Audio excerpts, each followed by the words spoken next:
Love has never been a popular movement, and no one's ever wanted really to be free. The world is held together, really it is held together, by the love and the passion of very few people. Otherwise, of course, you can despair. Walk down the street of any city, any afternoon, and look around you. What you got to remember is what you're looking at is also you. Everyone you're looking at is also you. You could be that person. You could be that monster. You could be that cop. And you have to decide in yourself not to be.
Chill.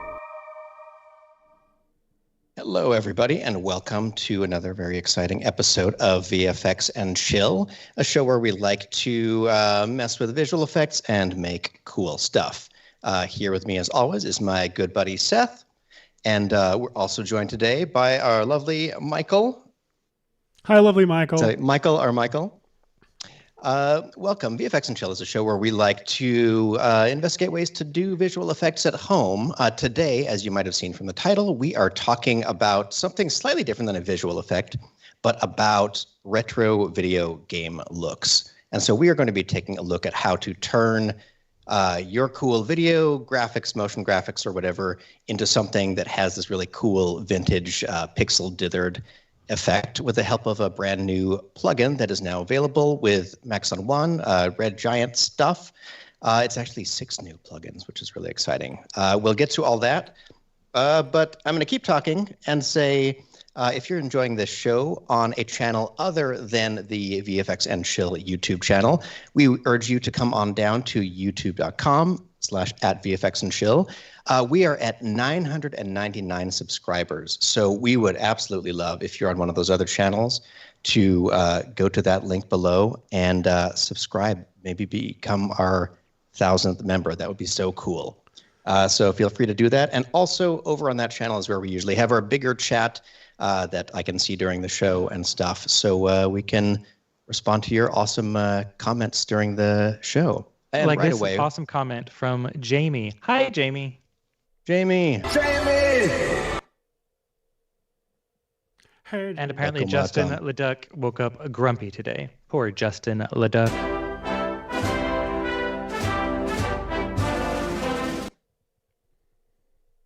I don't really like Meatloaf, that music right now, but we're gonna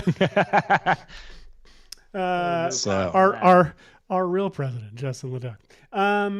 I am trying to find that little clip we talked about that I forgot to pull. That we thought we might watch on the show. Where did we Excellent. say it was? I believe that it is in today's folder. I'm going to double check before I say out loud. If you're talking about the promo, make sure it's version 6. That's one that has fewer typos in it.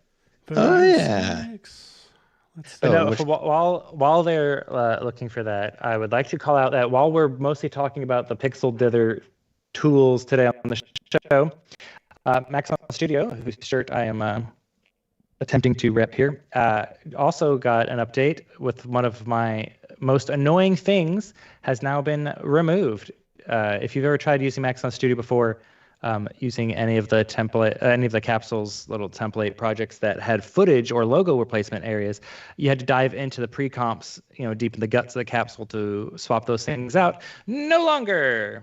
As of this update that happened this week to Maxon Studio, you can now just drag a file from Finder or Explorer, or from your project panel, or indeed even from the timeline into the Maxon Studio edit page, and it will swap out for your footage. So some of the motion graphics, slideshow intro things, and all the effects stuff, you can now just drag it right in there, and easy peasy, lemon squeezy, it goes. So yeah, that was one of the hugest issues I had with Maxon Studio, and it has been resolved.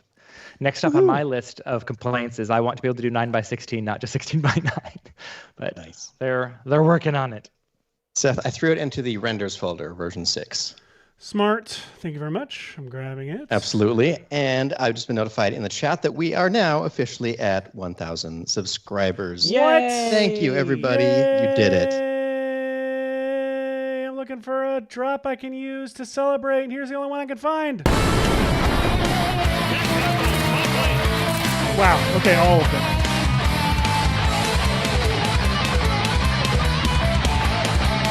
Okay, enough of that. That's really, really great news. Thank you, everybody. We are very, very proud of ourselves. That was not easy, but I did it. So thank you, everyone. Incredible. Let's see. What were we going to do? We were going to watch a little thing called a promo. So why don't we do that? I'm so scared to share my screen, but I'm just going to anyway. And we're not going to worry about it. Here we go. If we go to me, can we see anything? Can we see this? Okay. Yeah, and I can hear it too. Can the audience hear it? I'm sure they can. Get ready, everybody. It's going to blow your mind. Universe Pixel Diths.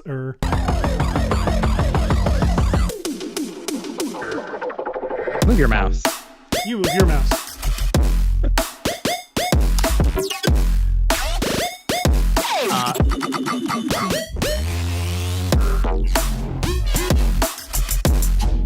This is a very cool promo.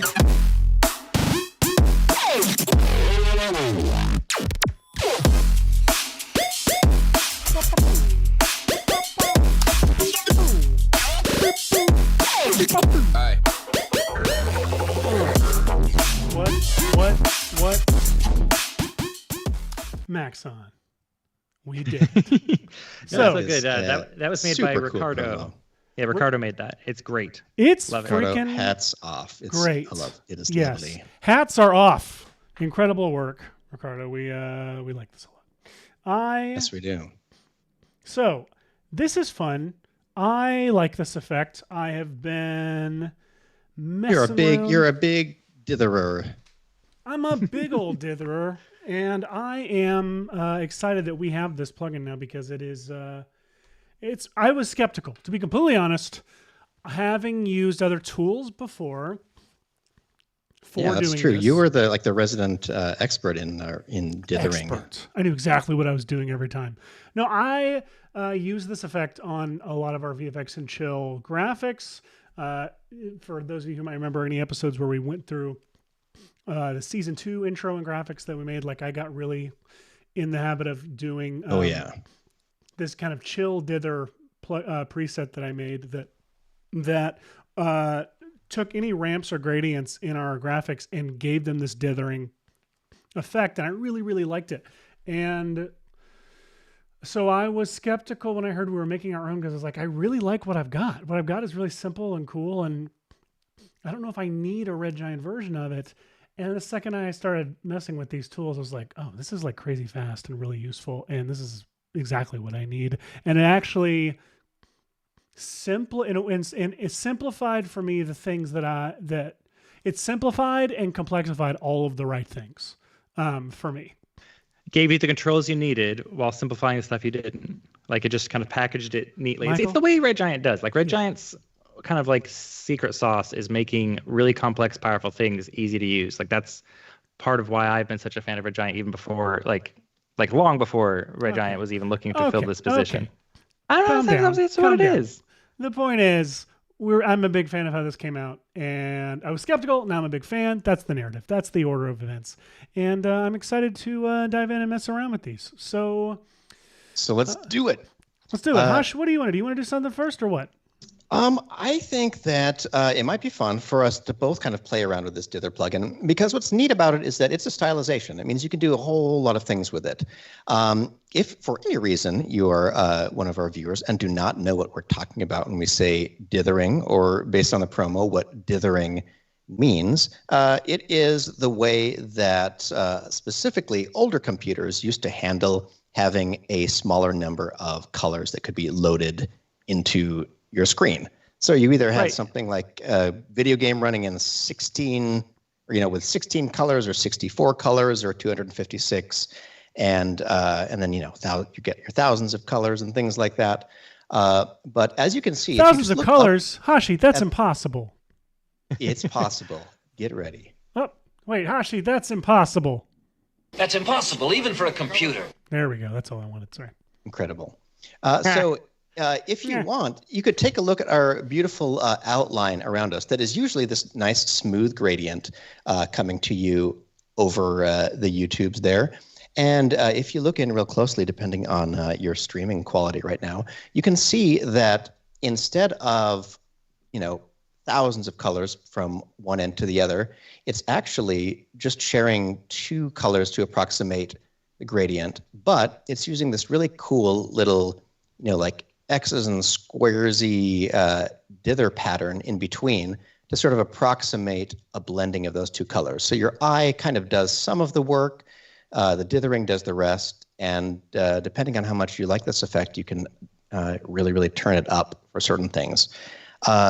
But I had mentioned that it was like 6 plugins, which sounds a little bit wild. Yeah. So I think that before we get too far, we should jump into our After Effects setup and show people what we mean when we say this. 100% should. So why don't you, let's go to both I'm of going to us. start After Effects. sharing. There we go.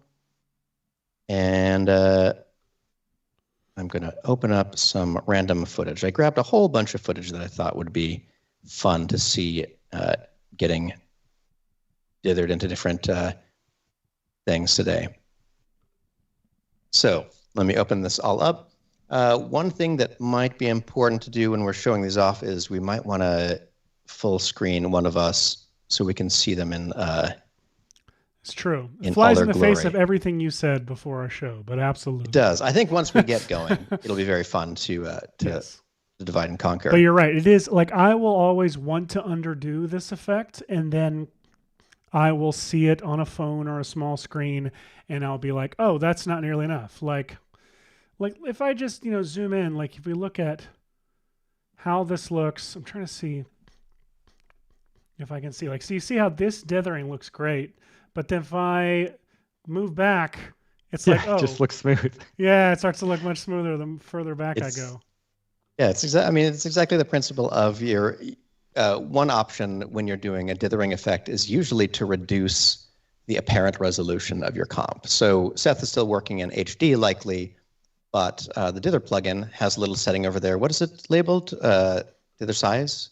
Dither size right now is at 1/8. 1/4, like a half is really nice. I like to do for the higher res stuff, and then 1/4 is what I've kind of found I like the look of for our show graphics today. Well, put it to a 16th for those who are watching on a smartphone. 1/8, you see how it starts looking. I put it to 16th, like that's really what it kind of becomes, which is a cool look on its own, of course. But like we have all of the little the pixels in that feel very ordered to me. I feel like there's a rhyme and a reason to the dither pattern going on there. Right? So do we like void and cluster? I think. Well, so here's the deal. I don't know the science behind any of this stuff, and so that might be fun to dive into because Hashi, I imagine you do know the science behind a lot of this stuff. I know a little bit behind it, which is mostly to say that if you're trying to figure out how to approximate something that you know is supposed to have a gradient in it, but you have an old computer that can only display a few different colors, and you want to do something like this. One way that you can generate those graphics is to do kind of a sampling. Thank you. Let's see. I'm not. I could demo it on this. Hey, just do a black to white gradient. Good call. Let's just do a fun little. What? No, tentacles just started. Yeah, tentacles just started. Okay. All right. Let's see. I'm going to do a ramp. Gradient ramp from black to white right there. Okay. And then on top of that, I'm going to do a new adjustment layer so we can just see our single effects on it. Now, if you go over to your effects and presets here, and were to type in dither, you'll see that there are a whole bunch of lovely universe dithers that say universe custom dither, universe error dither, halftone, ordered, and threshold. Now, these are all different types of ways that the gradient can kind of be approximated. Let's step through some of them now. Let's start with ordered, because I feel like that's the one that Seth is using over there. And here we go. Check this out. So by default, posterization is at like the smallest amount of colors possible in the scene. So you end up with just black and just white. But when dithered, especially from a distance, it tricks the eye into thinking there's like shades there. Mm-hmm. So pretty cool. And if you crank up the dither amount there, Spider-Man, you'll make it a wider, much wider gradient, but it's still only going to be black and white. So almost all of our dither plugins start with a fairly similar thing. Like you'll see a dither size, which is either half, quarter, makes it bigger, and you could go all the way to like 16. And you have this cool houndstooth looking thing. I'll go to quarter for now. And then there's a dither intensity. That basically is explaining, just like Michael said, how much of the area gets dithered. So as I turn up dither intensity in almost any of these, it spreads out how much it's sort of interpolating with its dither effect. So that's pretty cool. And then there's a thing called a dither bias, which sort of has the effect of brightening or darkening something. What it really does is it's saying, where do you want most of the dithering to happen? Do you want it to happen in the darker ranges of the image or the brighter ranges of the image? And if I switch over to, since I'm using an adjustment layer, I can just throw this in here and under that. And now you can see an example using kind of an image. So check this out. So this is using the ordered dither. The type is Bayer, which is sort of using, you see these cool little crosses and pluses? It's a very grid-like system. Like imagine that inside your computer, it is playing a game of Minesweeper, where it is sort of saying, okay, I'm going to look at this pixel, and then I'm going to look at a certain number of samples around me to see how big they are. So in this case, it's at quarter resolution, and I have the dither intensity pretty high. It searches a lot of pixels around it to guess what should I do with this pattern around me. Bayer is a very popular pattern, and it's characterized by these organized little crosses and things like that. You can also switch to void and cluster, which is a little bit more similar to using something like a median or a threshold effect on your computer. That's our new cop show, right? Void and cluster? Yes, void and cluster. Now, if you make the posterization less extreme, you can actually see the voids and clusters a little bit easier sometimes.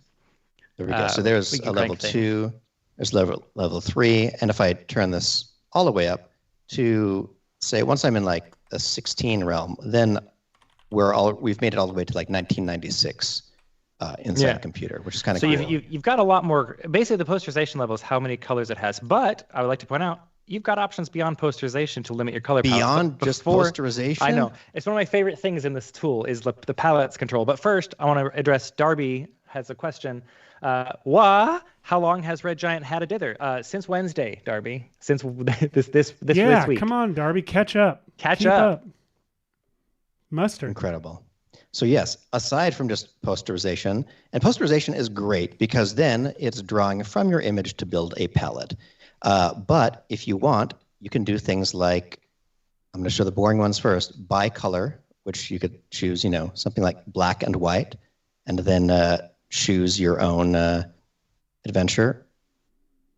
I mean, this is kind of cool. I would point out, like in After Effects, the bicolor you might not seem all that important because you've got like tint effects and other things you can do in After Effects. But remember, these dither tools work in almost all the hosts, all the NLEs that Universe is hosted in. So you could be doing this in Avid Media Composer, DaVinci Resolve. Like you've got control in an NLE situation, not just After Effects.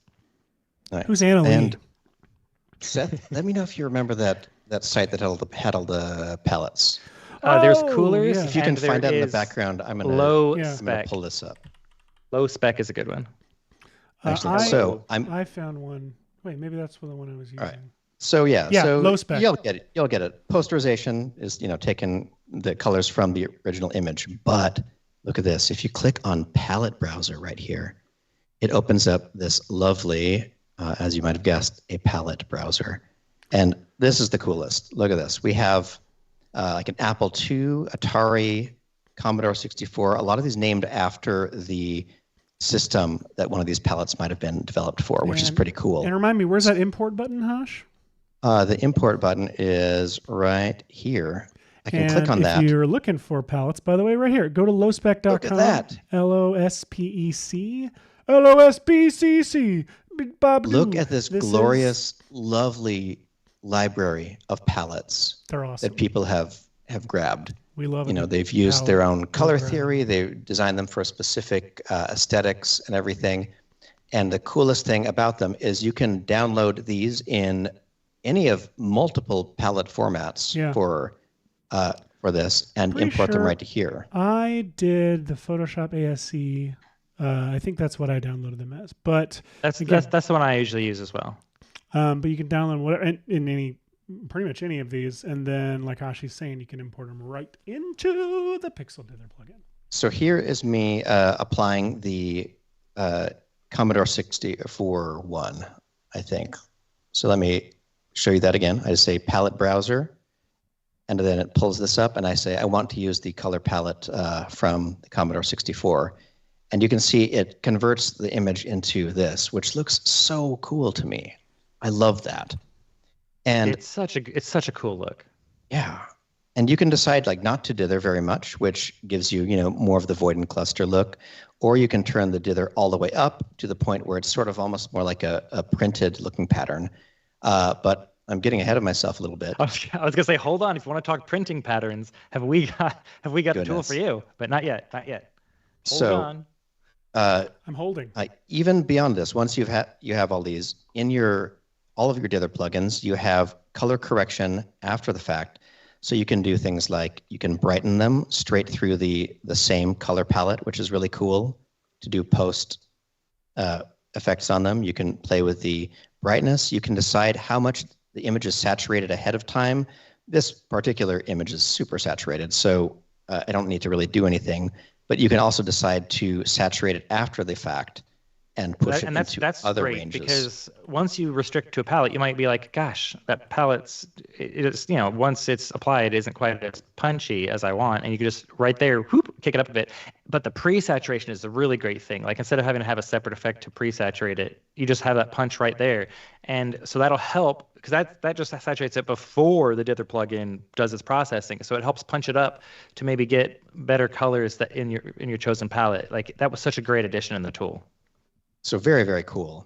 Now, I applied ordered dither over here, but as we'd mentioned, there are several other versions. And so I can try to show this off really quickly. We have ordered. One of my favorite is error. I love error diffuse. It's so fun. Look at that. So check this out. Instead of using an ordered pattern, it kind of creates this cool noisy pattern. Meaning that it's not like playing Minesweeper by the distance from the pixel. It's actually looking at the trends of the pixels to give you this kind of thrown together thing. And you can see here, if I use the dither bias, the dither will either have more detail in the darker or the lighter areas of the image. This is on posterization level 1, but I could go back to load in my Commodore 64 palette and have a similar kind of look, but you can kind of see that here you're getting these cool little like stacks and lines and random patterns here as opposed to the little X's and O's, depending on what you want. There's all sorts of things. Then lastly, in the sort of same kind of manner, we have a threshold dither. And when I apply that, it looks a little bit like void and cluster as well. But this is a, just like the effect in After Effects, if you apply threshold, what it does is it forces everything in your image to black and white, and you decide the point at which black is separated and white is separated. Right at 64 is sort of in the middle for this image. But what's cool about a threshold dither is that it's doing that same thing to whatever posterization level you want. So I could turn this up and have more shades of color like that. And then I can push the dither bias into the darker areas or brighter areas. So you get just kind of a cool stylized effect that you can, zoom through the different number of pixels you want, etc. So this was all making me really nostalgic for some of my favorite games growing up, which are the Sierra and LucasArts games. And as soon as I saw that I had access to a really nice universal dither effect like this, that's what I wanted to start doing with it. So now that we're about half an hour into the show, I think that it could be fun to start doing things with these effects. I think y'all get it. I want to talk about the halftone dither more, though. Oh, yeah, the halftone dither is really cool, man. It is cool. Okay. One last thing. Can I talk about it, please? You talk about it. Because I love it so much. You want to share your screen, or just I'll No. You do it. I've got stuff I can show in a minute, but you can just show that. So it's got 3 modes. All 3 are very different. It defaults to this one, which is monitor. How should you just zoom in real close? You can kind of see what it looks like. Monitor gives you like what some newer monitors do, which is individual little lights that light up, photon things that give you. You go real close, you can see there's red, blue, green. It behaves like light, and adjusting the size kind of can help show it off more. But this is what your computer monitor is doing. And what's really cool is you can make the size of these grow. Besides the spacing, so you can make the spacing still tight, but then grow the size, make it smaller, go smaller on that, and then pick the other size. Yeah. Right there, and then make that size bigger, and they'll actually overlap. Like you can do all kinds of cool effects with this. Like look at this. If you turn blur into each other like scale that. To X, I love that. Look at this. So good. It's really cool. It's basically like that woodcut. Look, if you turn this up, Chad Perkins shows off this, but look, you can fake people out that you're like watching a sound wave, and then suddenly realize. Good for FUI greebly crap. Look at that. All right, reset to default, and let's talk about the LCD. Gosh, or so cool. Yeah, the LCD one. All right, so we're on monitor right now. Yeah. Let's switch to LED. Check it out. So this is like a more more modern-y kind of thing, where it's more grid-like. Also good for lots of cool effects, like especially you grow them up and they add over top of each other as well. And that gives a really cool bokeh looking effect too, if this is the one I'm thinking of. Just there you go, look at that. This one's really gets some options for stylizing, but my favorite of the modes is that one, yeah. Printer. So this actually, instead of working in RGB in light, this works in, which is additive, this works in subtractive CMYK mode. If you make things small enough, you can, or big enough, whichever, you can see that it's using cyan, yellow, magenta, and black to make the image. So you can get that cool printer halftone effect. Now you can uncheck split RGB and you'll get straight black and white newspapery halftone print. Hashi, you'll hit there you go. This. Dither bias to get us a little brighter. Let's do that. And oops, there we are. Yeah. Yep. It's great, but I like to split it because I was like not very long ago I was working on a way in After Effects using the color transforms to make proper halftone effects, like getting After Effects to do subtractive CMYK blending, and then this came out. I was like, well, poop. That was some wasted time. I could just use this now. It's great. I love you can work in RGB or CMYK, and you can get the look that you need. Plus, you can get those old school dithery things. Like there are so many tools that just like all dropped at once. It took Universe from 99 tools to. You gonna do it? Are you gonna do it? Oh, I already did it. It's up there. I put the promo out. It's on social media channels. 99 plugins, but a great one. And now with the 5 Dither plugins plus palettes, which is standalone, by the way, we haven't talked about that. You have a standalone palettes effect that will just recolor your image without any like dithering mess. So you just type in palettes. There you go. You can apply a palette to your scene. Defaults to just a black and white palette, but you can get just a palette with no dithering. So whatever you've got underneath is just recolored to whatever the specific colors you want. Now, this is really great if some client you've got is a stickler for brand colors. You can just be like, yeah, all your footage is brand colors. You're welcome. And one of my favorite things when you're shopping through looks is that you can cycle the hue in almost all of these. And like, look at this weird combination. I just like being able to very quickly do this. And you can see how quickly and responsive this is. It's very, very fun. So yeah, all sorts of cool things that you can do. I think that I might have, let me see, I can probably load in some things that I have rendered or saved around here. Now, Michael Palak calls out Brielle Garcia and the Sega Genesis. Yeah, we off camera hinted to Brielle that something was coming that she would enjoy.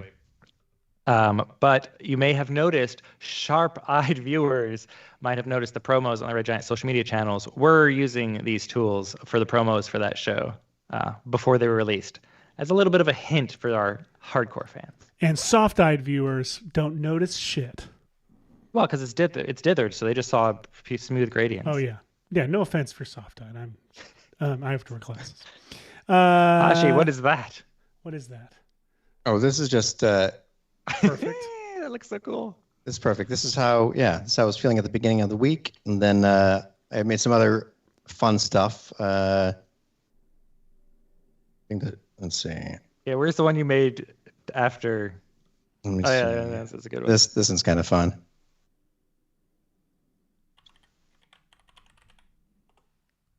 Hell yeah. I think I'm not sharing my exciting music, which does a lot of the heavy lifting there.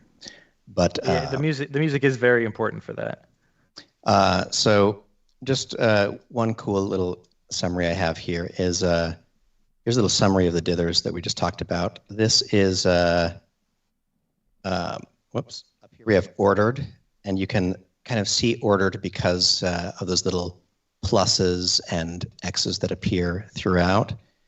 Here is an error pattern where you can see that, there's still stippling, but the stippling isn't happening in, any kind of grid-like form. It's really happening more in a little way like that. Down here, this is just one of the weird versions from the halftone pattern, and here is a threshold, which actually ended up looking a little bit, maybe the most like some of the Sierra games that I was imagining, even though I was thinking that it might be like the Sierra diffuse pattern, but they're not related. Not related. Not related. Both called Sierra, not related. Yeah, and I also made another weird one. I can play that later. I'll play that. We can play that at the end, ominously, to end the show or something. I'll check this out.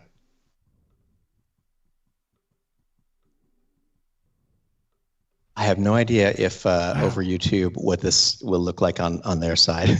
I have no idea what it's supposed to look like. It is. It's just supposed to draw you in and be. I'm drawn in. Excellent. So, since I've been very inspired by, cool Sierra games and things like that, I want to try to create something of my own. Seth, do you think that there's something that you'll be working on that is different than that today? I've been working on something over here, just trying to make a void cluster. Yes. Splash screen. And again, it looks cool on my computer, but I'm looking at the feed and it's like no dithering whatsoever. So let me just turn this up real quick. Well, that's way too much. There you go. That's good. For at least on my end. You can't read the bottom text at all anymore, but just so everyone can see, it's incredible. There you go. Now part of me wants to, let's see, if I do a CC toner on this city here, and then I'm going to use my Colorly preset to automatically pull various, like to reset colors in various palettes. Interesting. Ooh. That's a very film noir void and cluster screen. What else we got? Wow. Anyway. But these are so fast. Just watching. Yeah, that's the crazy thing. It takes a second to pop up when you first apply one of the effects, but then they're shockingly fast compared to some of the other tools out there that I've used. Yeah, they are. Because I have no idea how they work, but they arguably could just be doing some really cool. I mean, just sampling them, but not having to show all pixels in the end, which is really cool. Oh, there we go. It's like an Apple II well, yeah, thing, in your library. Right now I'm on the error diffuse. I like that white and pink one. Well, what if instead I'm going to do order dither, and I'm going to say, let's do some palettes. Palette browser, please. RGB, 6-bit. Anyway, Apple II. There's the actual Apple II colors. But again, I feel like... See, I'm going to open a file to see. I don't remember if I have it hooked up anymore. I like that one a lot. Yeah. That is pretty nice. That looks like it would be, you just need a 1-player, 2-player thing right under that. Yeah, 100%. So we just do. And obviously if you play this game, you always choose cluster, right?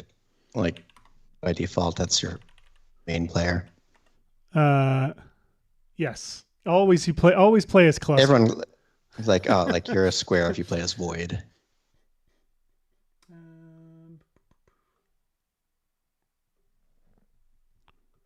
All right, let me see if I have this saved properly. Okay, I'll open it up in Cinema just to show it off. So over here, do you want to try split screening at this point, maybe? Yeah, sure.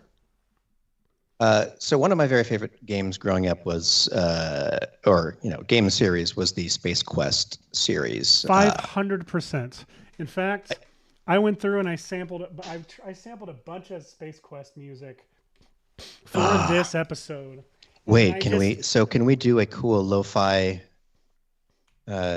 music in the background kind of thing? The problem is what I started on ended up not being very lo-fi. So I've got this the sounds I got from this. Can you guys hear that? Is that coming through? I'm hearing it quite loud. Good.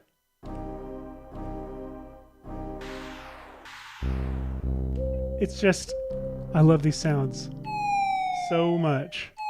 Such great sounds.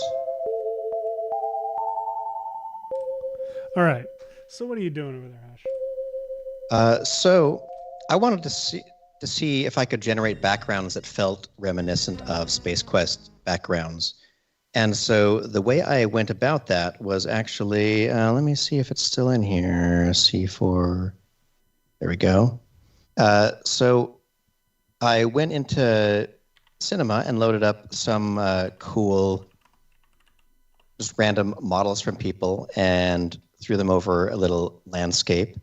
And then just imported that model with Cineware so I could fly around it in 3D and give myself this interactive map of this navigable 3D thing that I can sample at kind of the right rate. I'm trying to blow it up so you can sort of see that it looks a lot like probably maybe Space Quest 4 is when they switched to VGA. Yeah.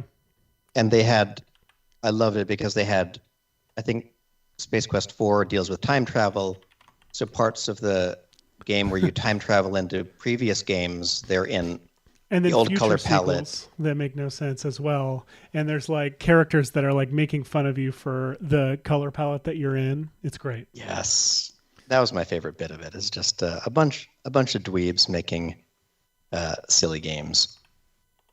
So this was something I was playing with last week. I decided to kind of abandon it. I don't know where I was going with it, but if you have a 3D model and you have this cool void and cluster thing, look at you can create these very, very out of time looking backgrounds. So I love them anyway.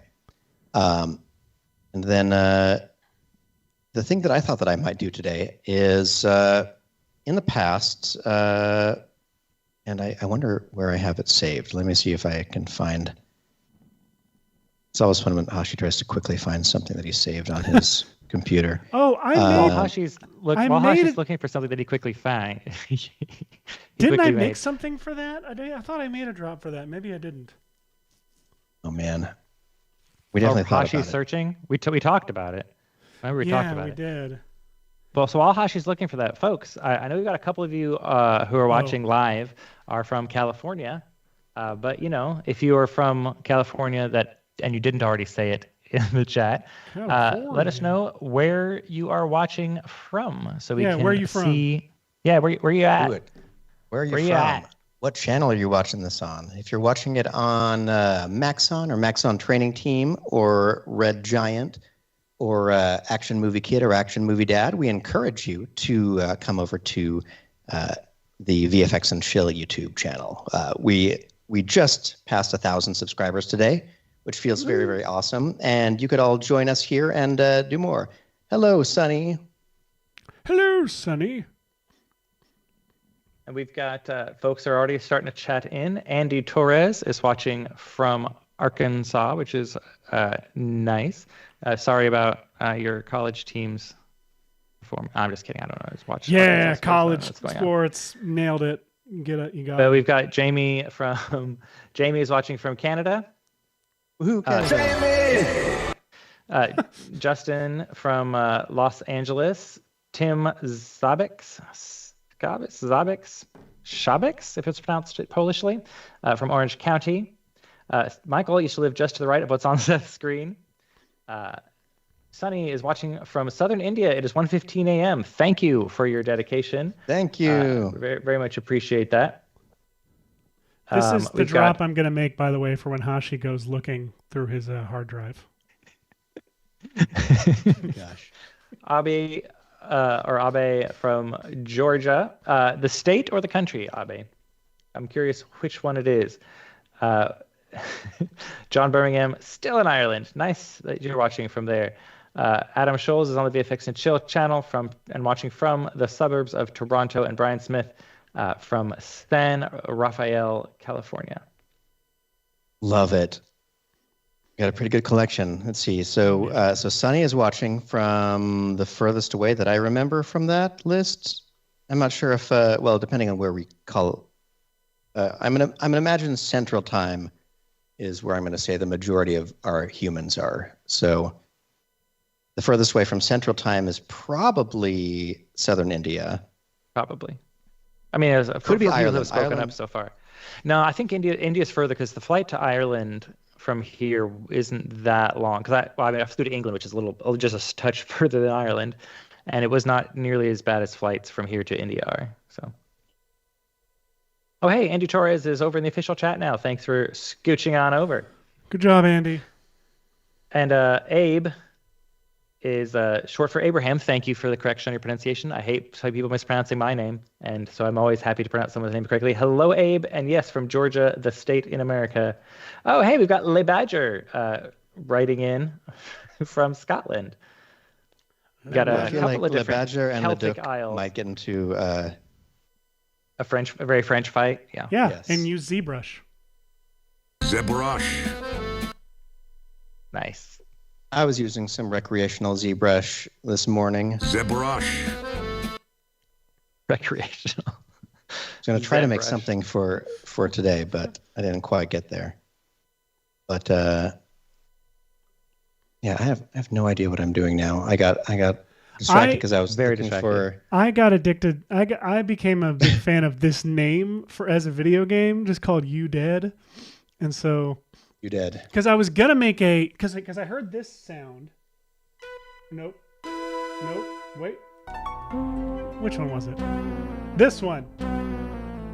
That sounds like a you Ooh, died yeah. screen, right? And so It does sound like it. Yeah, you're definitely. I was going to make that. Yeah. And then I looked at this and was like, that's a better name for the game. You Dead? I absolutely want to play You Dead. So I'm just exploring typography as one Whirly does. It is a very fun thing to do. I always forget what my my best pixelated kind of things are, like pixel type fonts. The best ones are not pixely. The best ones are you pick a cool title and that's like graphical. Because like, especially these like scripty ones, like they look great because they like games were not trying to look pixelated. Games were trying to look like we have the dithering stuff giving us that look already anyway. So it's like really just trying to find a cool graphical one. I will say if you want a good like pixely, a couple font, the ones that I recommend that I really like are, so let me open up this You Dead and let me turn off our pixel dithering. Okay, that actually rules right there, to be honest. Oh, wow. That's a, man. See, that's too cool for video game developers to ever come across. 100%. You do You Dead and you put the city in front of it. Okay, but wow. I highly recommend, I recommend if you want some pixely fonts, there is a recreation, like it's called Chikarego, Chikare Go, and it's named after the Chicago font from Apple, but also after Karen. Oh shoot! No. Care. Dang it! Literally, Susan Care. She is literally on my wall. I have a picture of her because I think she rules. This really cool picture of Susan Care. Let me find it. Who designed all of the?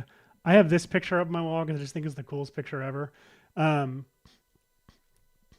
Where she designed all those iconic original Apple fonts and enough fonts, but icons. Sorry, and so there's a font called Chikarego that I recommend. I don't know if these are the official links to get them, but yeah, it's a really great pixely font. I also really like, and this was used on the Better Call Saul intro, and so I used it a whole bunch for a long time. It's a VCR OSD mono. Nice. That one's great. VT323 is also fun. And there's also, I believe there's a free like shareware version of this, but it's New Bit is a really great one. But again, I really think the fun stuff is like, so like Skull and Void, like we turn on this back on, like that there looks like. That's so good. Yeah. And again, we can turn this up just to make it even more pixely if we want for the viewers at home. Oh yeah, because you need it that big because of for how small it is now. Now, Michael Powlek, while you may have that opinion, and Chicago compared to say LA and New York, similar sized American cities, the violent crime rate used to be kind of matching them, but in the past decade or two, it has skyrocketed beyond them. So I think it's way to go, Chicago. A fair characterization. We did it. See, yeah, I need to stop. I don't know why I'm still searching for this. Now, Seth, you made a really interesting point a minute ago that I'm not sure. You're not sure I meant to. That sounds no. Like I'm not sure we have addressed as well as we probably should. Pixely. Like these dithered looks that are so like reminiscent of the retro stuff that we are familiar with from our gaming childhoods, they were never intended to be seen as pixel art. They were just working in the constraints of their systems, but they were being, for the vast majority of their intended lifetimes, were being displayed on screens that were CRT tubes. So you wouldn't actually see this pixely stuff because they would get blended out by how, hang on, I can share my screen for this. Ooh, give me a second. Do it. I think that'll start sharing. Should hopefully jump into my box there. All right, you ready? There we go. Are you ready? Excellent. I think we're seeing you. Yeah. All right. So let me scooch this Skype window out of the way here. So we've got this really cool graphic here. I've got this Skitter Girl. Looks awesome with the dithering plugins on it, but you wouldn't be seeing this pattern if you had it on an analog screen. It smooths out a lot of that.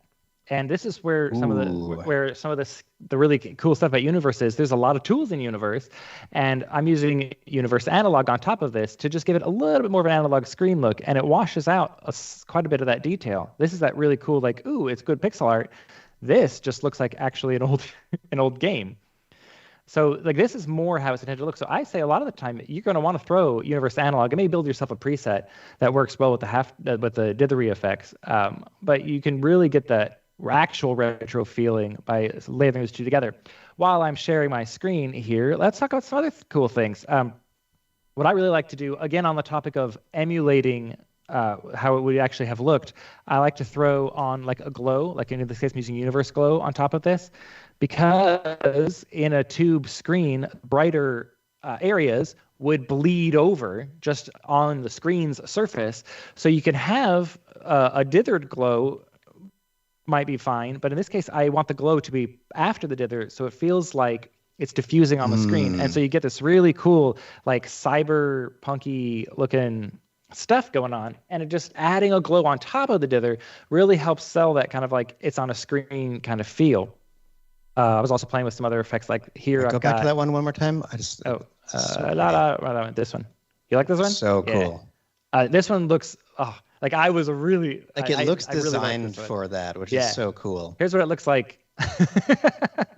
You'll find that if you anything that has that too light, like negative fill kind of result really contributes to those patterns there. Look just so I love this stuff so much. This is that good old error diffuse dither going on. Anyway, hang on. I'm going to get distracted. Here's a cool effect I got here. For this one, if I play it back, I posterized the time so it didn't feel like it felt more like the limitations of the graphic systems at the time. But you'll notice my screen stuff is moving like a interference on a screen would. It's moving in real time because I have the posterized time happening first, then the ordered dither in this case, and then Universe Analog on top of it. So all that's together takes this footage here, which it's fine, really cool matrixy looking stuff, and makes it look like an old video game of from before the Matrix's is time. And here's a fun one. This one, let me turn off analog for this one because there's something here I want to talk about. So that's not dither anymore. This should say analog.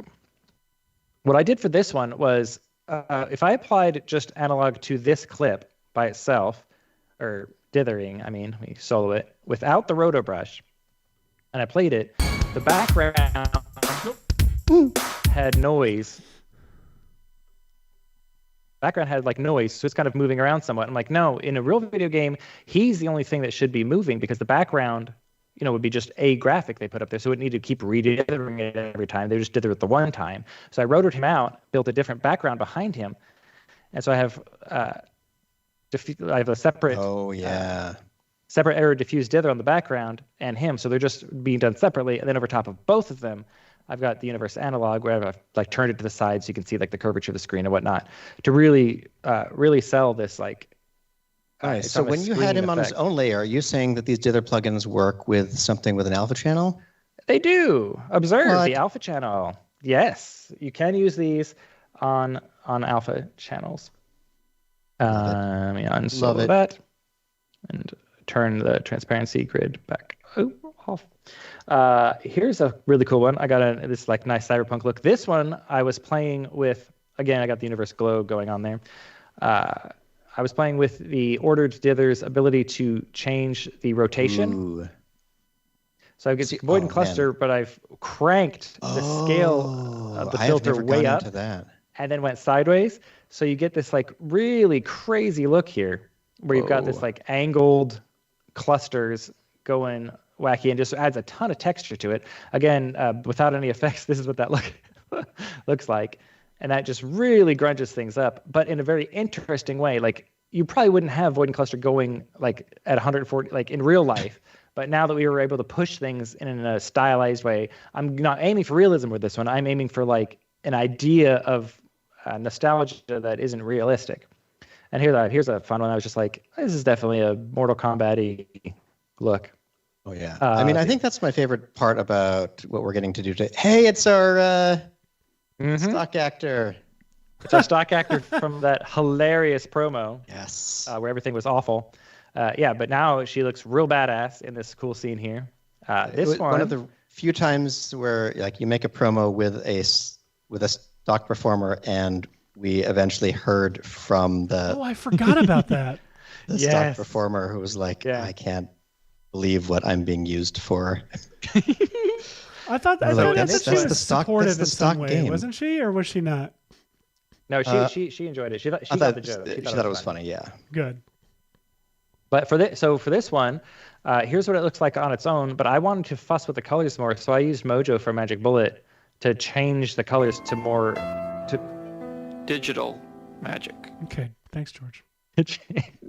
To kind of unify the background colors and the skin tones together, and then with the ordered dither posterized at level 4, you end up with this kind of color palette, which I just loved that. And then just talking about printing stuff, we've got this like halftone dither being used. Then, so this is the footage by itself. Halftone dithered, used levels to make the background just a little bit lighter, so you could see this texturized motion from Universe on top of it. Hey, so Michael, while you're in there, I want to see something. Yes, where? Before all three of those effects, throw in the Sketchify effect for me. Oh, see, no, this footage, it doesn't work well. I did try that. Yeah, it doesn't work great for this particular set of footage. But there you get this kind of cool, like, so his cape, I'm pointing at my screen, you can't see it. Anyway, his cape is blowing in the wind, and they've got the kind of light flickering. But for the most part, it's kind of got the still, like, twitchy, comic book-y, printed up look, which is pretty neat. Here, I'll show you what it looks like with Sketchify on it. Just for Sketchify. There you are. So that's what it looks like with that. So it sometimes can do some really cool stuff. Depending on your footage, Sketchify is a great thing to use. But the background's already black, so you don't really get that cool outline around them that Sketchify would give you if it was a lighter background. Now, if I rotoed them out and put them on like a lighter colored background, then Sketchify would give you that black outline. Or you could use Vegas to really give yourself a solid outline around something. Then here's another one where. And that would be in a way if you had some kind of element that you're trying to simulate pixel art, where someone was able to, generate what the outline looked like, as opposed to a pure conversion of one style to another. Mm-hmm. Indeed. So I was playing with, this is just another one I was playing with, adding different glows and stuff to it. But this is, let me pop into the pre-comp there. I don't remember I pre-comped it. This is using the halftone dither to make it look like the screen. Here's the original. Halftone dithering it up in the monitor settings. Here's my shifted the hue just a touch to make the glasses be the color I wanted, and the background to have that kind of cool color. Now, if I zoom way in on here, you see that background that looks yellow is just green and red, but it makes it look like that, right?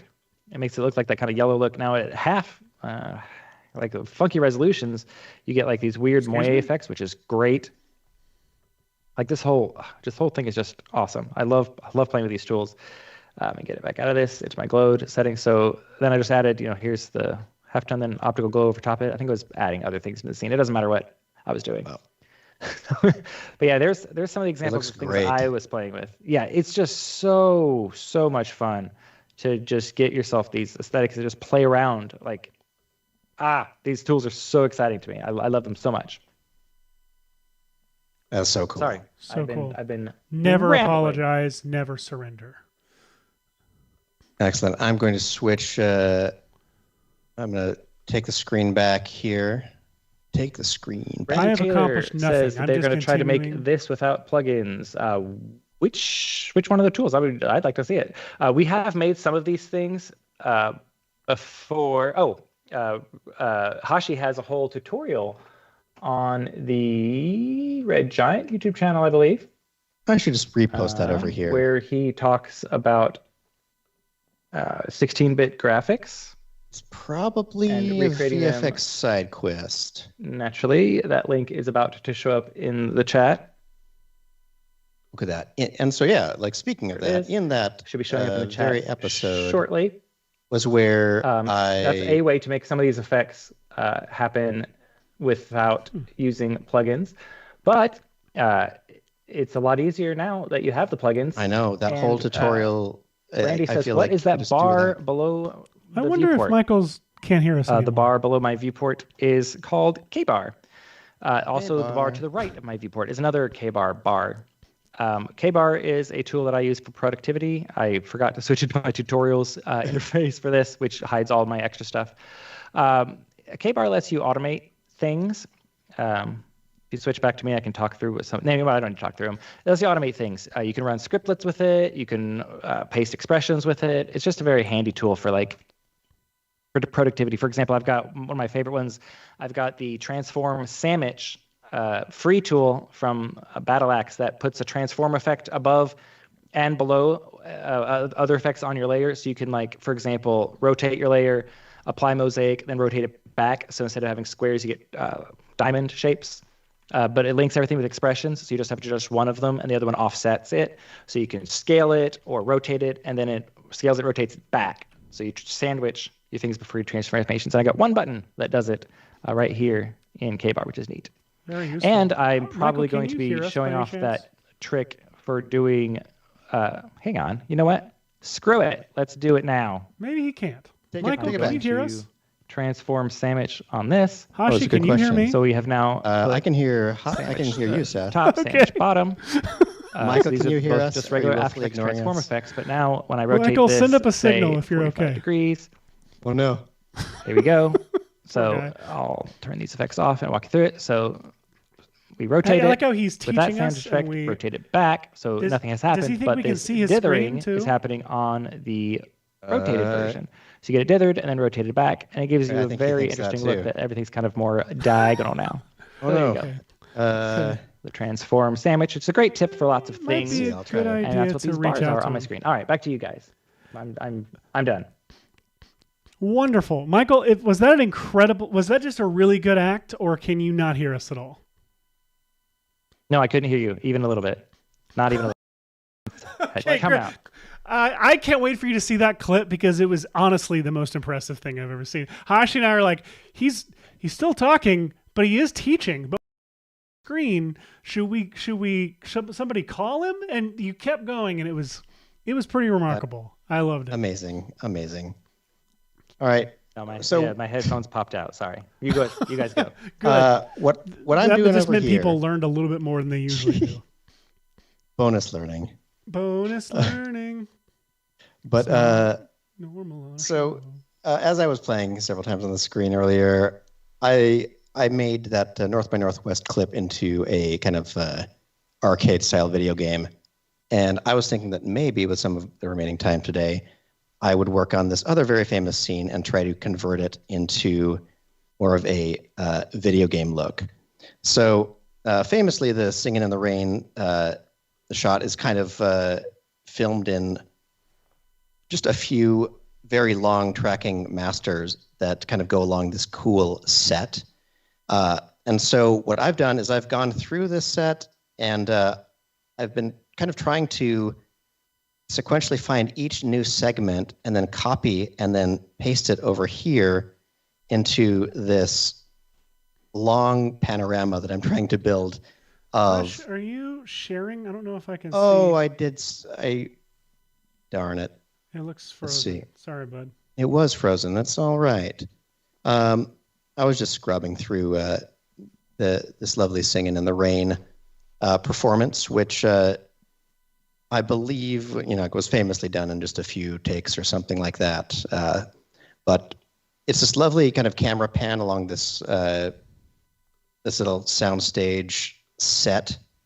It's probably in Probably Pinewood Studios or something. I don't know. I'm making up facts now. Pinewood is now Atlanta, but also London originally. So I would imagine it would be on one of the LA lots. But anyway, unless it was shot, I don't think it was shot in London. I'm gonna shut up.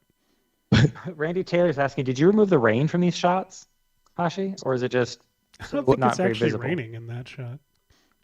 So, I have not removed the rain yet, though I have been trying to favor, like you'll see if I zoom in, you can see that there are little areas of rain and stuff. But I'm trying to kind of square up and attach together all the pieces of this set. I don't know why I'm trying to be so accurate. I just know that these are such iconic little locations that he moves through. So I'm trying to kind of build the ultimate panorama of the whole Singing in the Rain set. Awesome. It breaks my brain too because it's the wrong direction for a side-scrolling video game. If you're in a Western hemisphere, or a reading, I believe that it's something to do with reading direction being prominent, and I don't know. In cinema, it's supposed to be either evil or strong to move this direction across the screen, and Gene Kelly is both. No, Solid. it's not. It's now complimenting our jokes. So what have I got here? I'm just doing my best panorama job over here, and this is made a lot easier by generative fill, which is really cool because I can easily do things like these don't match up very well, but this is, the pharmacy overlapping that thing. I say pharmacy because it says pharmacy right there. But I'm trying to kind of line everything up, do what I can to then say, let's erase Gene from this shot, and I'm also going to erase the lamppost here because I want to start adding back in a multi-planed effect. So let's do a quick generate without any prompt in there, and that'll hopefully come up with something that looks like a pretty clean background right here. Michael Pollack says Singing in the Rain was done in MGM Studios, Culver City. It was in Culver, of course. MGM Culver. So wait, what is that? What is that now? It leaned really hard into it being a Studios? Hollywood thing. So this is filmed over in the worst part of LA to get to. It is. But I'm wondering, was that Culver Studios or is that now Culver Studios or is that now Sony? I don't remember. Seth, can we have Hashi's screen a little bit bigger? Some folks are having a hard time seeing what he's doing. Yeah, no one wants to keep watching me finding the stupid color palette for You Dead. Go right ahead. Okay, so what am I doing here? I am just trying to seam together the backgrounds from Singing in the Rain into one kind of larger bit. Whoops. What am I doing? That's my paintbrush, not my eraser. See, instead of using masks, I'm just going right in and erasing the layer and just hoping for the best. There we go. All right, so this is the kind of fun part about it, is that you can sort of line up stuff the way you would do any traditional panorama, but if you're missing bits, you can just select something and then kind of generative replace it if you want. Okay, so this window is probably, oh no, I thought it was that window, but, oh, it is. See, the camera keeps changing, so this sign is now this sign, and that window is this window.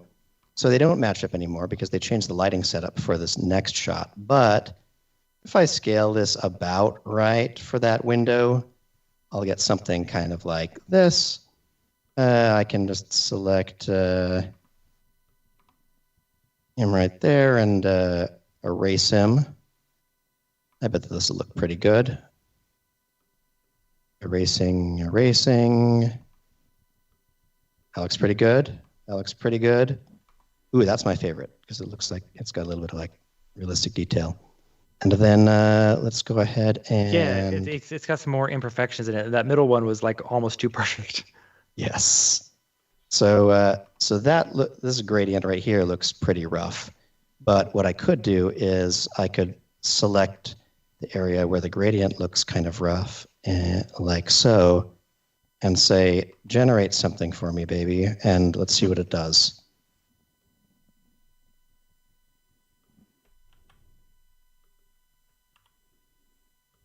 Interesting. Oh, the colors are so different, it's inventing a new a new wall there. So I'm going to turn that off, and I'll have to do some real photoshopping. I kind of wish we had audio for our chat because Michael Palak is doing a lovely song about side scrolling in the rain that I would really like to hear them sing. I would like to hear that too. I'm good. We do need more musical episodes. I mean, we all remember your musical tutorial, and Heck yeah. Ooh. I hear... Goodness, I hear the music coming in here. Now, what happened here... So what happened here was that I tried using the photo merge thing originally, and that's what it did. It just made that sound. Yeah, you can... in Photoshop, you can usually have it try to seam together little panoramas by itself, but it really let me down on this one. So I'm going to grab this thing. I'm going to say select subject. Hopefully that'll grab him. And maybe the umbrella. Real quick note, if you don't know what I'm talking about when I say Hashi's musical tutorial, after this episode of VFX and Chill is done, check that link in the chat for the greatest tutorial intro you will have ever seen in your life. Yeah, we need to... It's fantastic. Sell that one so much. Select, modify, expand. Okay, I just want to erase them from this. I think that I have another still of the rest of that. Let's say that's probably the closest. Okay, so here's that full sign that I can copy and paste over here. What I am doing is I am trying to build one long panorama that is as faithful as I can to this whole set. So then I can have little digital Gene Kelly walk through this whole thing and make it look like a video game of this whole setup. So let's copy this over into my crazy panorama. Panorama's getting very, very long. Of course, if this were a video game, it would be broken up into different cards. I did find out the other day that there are some cool open sourcey, I don't remember what they're called, ways to program your own Sierra-style game, which for some reason when I found it out, yes, that's what we talked about on week, the... I was like, I could master that over the week and have a playable game of sorts based on VFX and Chill. I'm really pissed that you don't have it. Spoiler alert, I did not. Okay, let's do a little corner pinning to straighten out sign there, and there we go. Do a little bit of blending right there of these together. There we go. Close enough.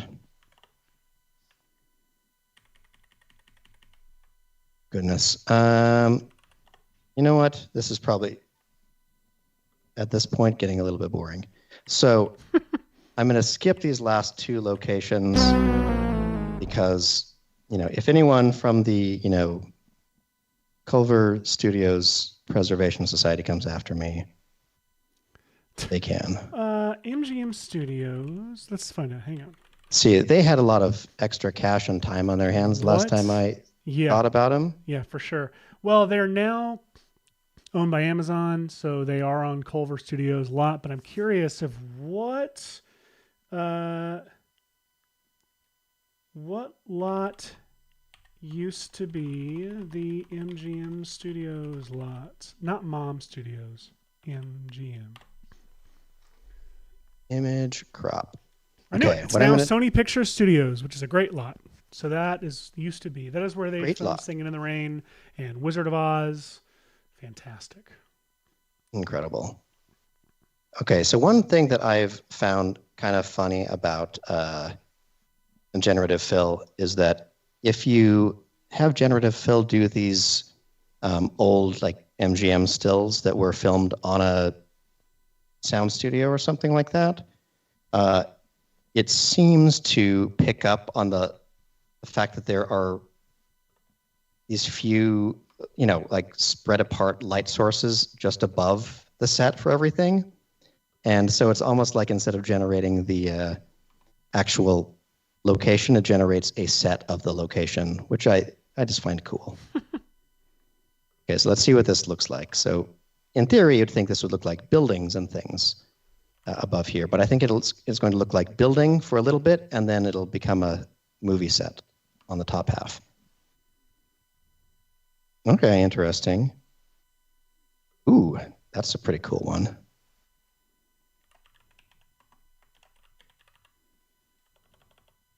I think that's the coolest top look there. I don't like the way this looks.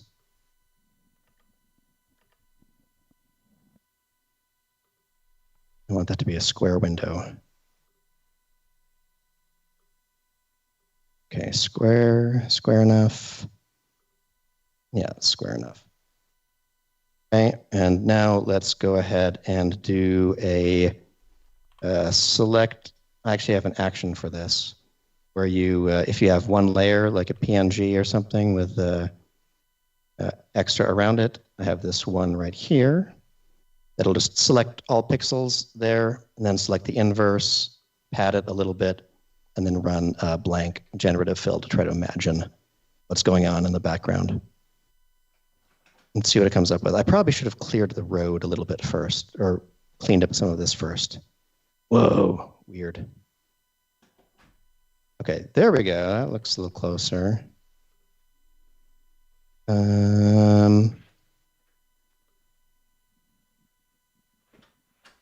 So bizarre. So bizarre.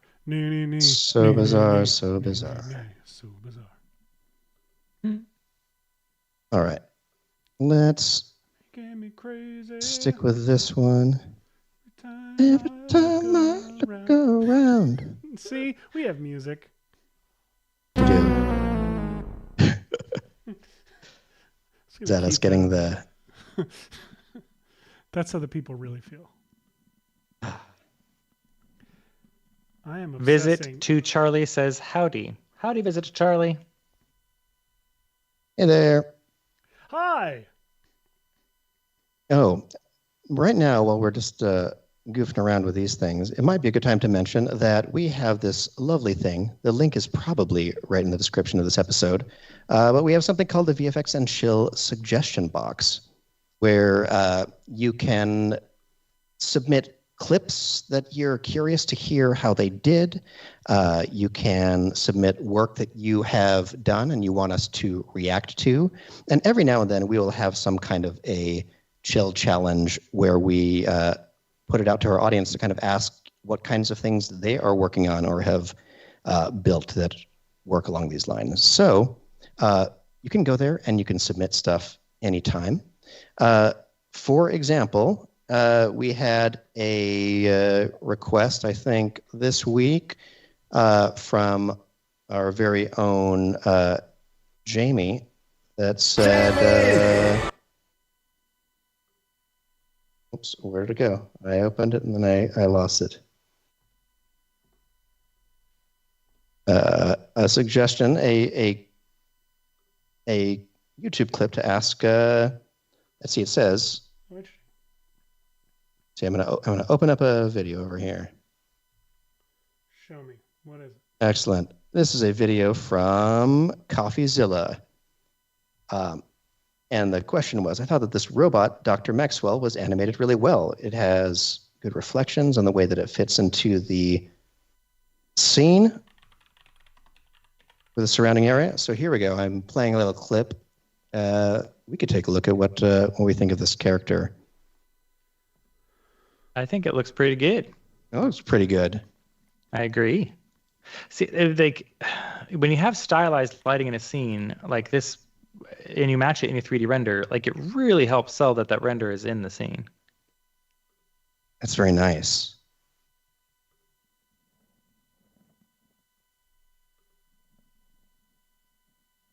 So yeah, one thing that I'm slightly noticing is that I'm guessing, I mean, it's a it's for a YouTube video, which is all, as I know, you don't always have to go with the highest of qualities.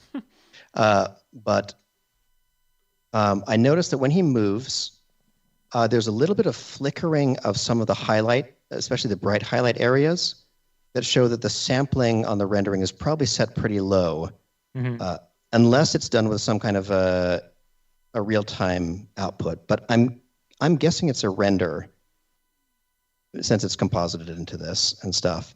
So there's a little bit of sampling glitch. I don't know if you would even come across here, but I think we've talked about it on the show before. Corridor has talked about it on their show before. Sampling is basically if you have any reflective surface, it's going to reflect the HDRI map around, or perhaps ray trace to real objects in your scene. And the number of samples you have tells it how many pixels it should sample to tell you what is reflecting right in that specific spot. So the lower the sampling you have, the more flickery these are, because it could suddenly be reflecting all white, or then suddenly be reflecting all black, instead of having some kind of gradient in between them. Speaking of interpolating gradients, if you have a clip that you'd like us to analyze or talk about or react to, throw it in that chill box, and we'd be very happy to do so. Do it.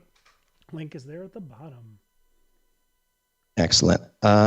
I feel like I'm pretty close on this thing now. Okay, so I have this full backdrop, roughly, of the path that he's supposed to walk along. One thing that I'm going to maybe do, I don't know if this will work well or not. I'm going to try to smush it all together, and I'm going to use the smear brush. And if you have the smear brush set to a pretty high strength, you can take pixels like this right here and just smear them across. And what's kind of cool about that is I know that he's walking on a sidewalk, but the generative fill kind of got rid of it. So what I'm going to do is I'm just going to smear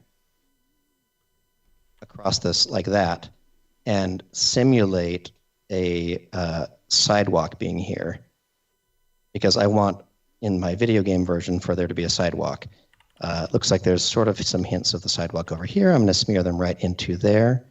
And this isn't necessarily the greatest, the way that I'm just smearing the pixel straight across, but all of this is going to become very stylized very soon. So I think this actually either won't matter, or what I would actually do with something like this, I mean, honestly, let's be honest, it doesn't matter. I think it actually looks pretty good.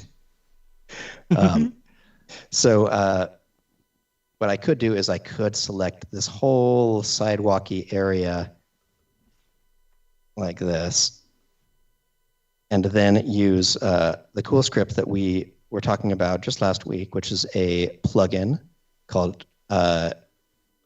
Generative Fill Enhancer. I'm going to mess it up again. Generative Fill Tweaker. Check out our last show for a good description of this. What it does is it allows you to use the generative fill tool for a selection, but you have a little slider to say how much do you want it to be influenced by what is already there. So in this case, I want it to look at the the bright and dark values of this area, but I'm going to tell it that instead of just smeared pixels, that this is supposed to be a sidewalk curb like that.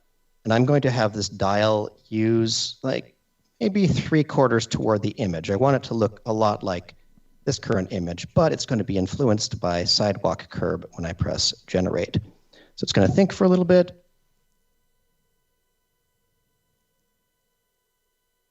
And then hopefully, instead of smeary pixels in the end, what I should get back, look at that. So instead of my smeared pixels, it's being influenced to kind of build something new there. So here's one example. Here's example number 2, a little bit of a sharper curb. And here's example 3. Ooh, example 3 has some really cool bright and dark patches. I can't remember if I like version 1 or version 3. I think I like version 3. And there you have it, folks. A long, crazy sidewalk, all for the sake of this very silly joke. Nice. All right, let's save this. I'm going to export it as a... I'm just going to save it as a JPEG or something like that. I should probably also scale it down. I have all of the resolution here that I need. But, and Seth, you're totally welcome to be doing something too while I am... Oh, trust me, I am. All I'm doing is just this screen, which, again, not worth the amount of time that I just spent on it. But Well, what's fun is we could, like, you export this and then you post it to social and say, does anyone remember this? I can't find it anywhere. Here's what I want to do. I want to actually make the first part of the game. It opens up and you like take one step and then you die. Like the idea that this game kills you kills you immediately, but it's a different way every time. But and do you win? Like, does that mean? No, no. You die and you fail. You die. They actually, the rest of the game is programmed, but the only thing that ever happens is you start the game and something immediately kills you. And it's weird that it's different every time what it is. And the kids keep coughing up quarters for it. You dead. Press start button. And they made it in 16:9 for some reason. Where did I save? Where did I save that? I thought I just. Well, it sounds like we are taking a little walk in through Hashi's hard drive. I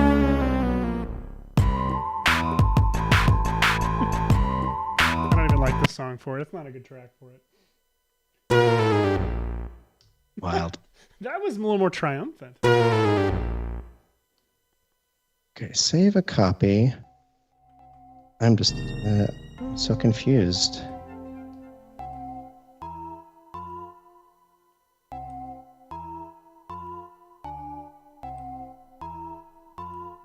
This is the music for you looking through your hard drive. I love it. Okay, good. There it is. Speaking of people from far away, Jeffrey Bates says, "Good day from Australia." Hey. Hello. And Orient Access says, "Hello, Maxon. Hello, Red Giant. When will we have AI stuff in Red Giant?" Maxon has been a little careful with AI stuff. We want to, like, Maxon decision makers want to make sure that whenever that AI stuff gets put into tools, it's not replacing artists, and it's not stealing from artists, and it's really hard to make an AI tool that doesn't do one or most of the time both of those things. Like the vast majority of AI tools out there are ripping the crap off of artists with no permission, and Maxon doesn't want to do that. So it may take a little bit longer for that to happen. But that said, there are explorations happening all the time into all kinds of new technologies, not just in Red Giant, but in ZBrush and Cinema 4D and Redshift. Pretty much, every team is looking at ways that that the tools could be improved, not just with AI, but with all the other kinds of new cool tech that's coming on out there. Yeah, I feel like we could have at some point a discussion like within the artist community what tools y'all think are helpful and cool, and which ones are exploitative. Like the vast majority of the ones that are doing 3D models are just ripping off, but like they've just downloaded tons of crap off the internet, categorized it, and are spitting it out, but usually worse. Like it's rough. And then the generative image ones are just, the vast majority of those are blatantly ripping off of copyrighted materials and such, and it's just awful. We hate it. All right. That said, I just remembered I didn't grab a lamppost from here, which is silly. of me. Photoshop's generative fill is very nice for what Hashi just demoed, and they don't use stolen stuff. All Adobe's Firefly model is trained on the stuff that they have permission to use, which is nice. But also why you can't get Coca-Cola logo to show up in anything in Firefly. Still don't own it. Okay, let's see if we can. I want the rest of this. Yeah, so here's a fun example. I want the bottom of this lamppost so I can use it in the multiplane. So I'm going to use the generative expand tool, which will make up the bottom of this lamppost. Impressive. I think this is probably the closest to what we got there. And then I'm going to use what is another fun feature, select subject, which is something that is machine learning trained. So not generative AI, but nuts. It knows there's a human there and it really wants the human. So let's instead image crop to just this lamppost, and now I'm going to say select the subject of this photo. Sunny wants your final product to be 4:3, not 69, by the way, Hashi. Oh, good point. Thank you. You caught me just in time. And Orient Axis says they're not looking for generative AI tools in Red Giant Tools. They just want to be able to say, if they have an idea about a Trapco particular setup, to just prompt the setup and it'll generate a preset in particular. That's a very interesting thought. How would you? Well, the closest we have I don't right know now how you would is how you'd create the training data for that. Even like how would you train the AI? We have our tagging system and are trying to kind of increase the number of presets and things available to people that you can just search in the search Red is Giant dashboard. the search right inside particular. If you go in the particular designer now, there's a search in there and it works. There's a bunch of presets already in there, so kind of already is there. It's just not AI. It's closer. It'll yeah, it's not AI, but it would give you something that is in the vicinity. Probably have the right number of systems and things like that. I don't know how you'd even train a data set on that. You would just have to build every possible thing. But then you're just building presets again. Just build everything. Believe me, I've been thinking about it. I've been thinking about what is trainable. Yeah. But yeah, I mean, great idea. I wonder if you'd have to get like a bunch of artists to just give their Tropico particular setups, and then some would have to go through and tag what they are for the computer to start learning off of them. Well, obviously the problem is a lot of really powerful Tropico particular setups are also using assets inside After Effects. For example, like the layer maps, where you can drive different parameters in particular or form with layer maps in After Effects. So to get a lot of particular looks, you would actually need to have other layers in After Effects with like footage or effects on them as well. Wow, this is getting more complicated than I thought it would be. All right, we're going to go with 640 by 480 for my dimensions nice. Here. And now, why do I feel like my everything is dragging? I'm going to close Photoshop. No need to save that. Save that. And I'm going to purge all. Yeah, delete those 54 gigabytes.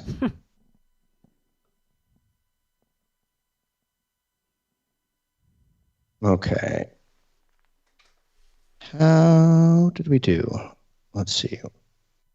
All right, here we are. Okay, now it's being a little bit more responsive. So I'm unsure of how I want to do this. I could apply the dithering to the whole thing, and I think that I want to use an error diffuse dither, and probably the Commodore 64 palette that was my instinct on how I wanted to do this. Let's see how that pays off. Error dither, Commodore 64 palette, default settings. Okay, so what do we got here? That's at half. So maybe not enough. Maybe I need more. since I'm doing it to the whole image, I'm probably really straining myself a little bit on what result I'm getting here. So here's what we're going to do. We're going to, instead of arrow diffuse, actually we will use arrow diffuse, but we'll just use the natural dither. Oh, hello, kitty.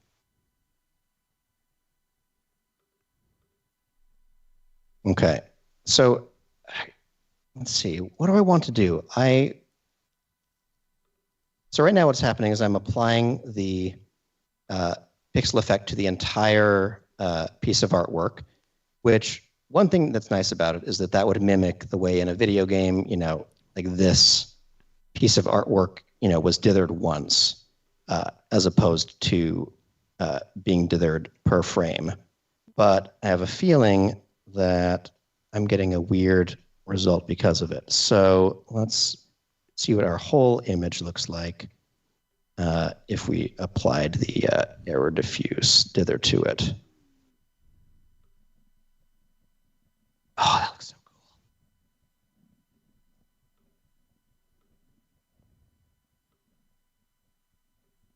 cool. Okay, let's turn up the posterized levels to, okay, so 12 is pretty generous. That's almost like giving me back all of my colors. And when I actually even just look at it on our preview screen, I can see hardly any stylization happening to it. Just for kicks, let me try the ordered dither just to see if that is more fun. Okay, that's definitely another distinct look. I think I really do like the error pattern as opposed to the ordered. We're going to go with that. We're going to do this. Let's try it quarter resolution.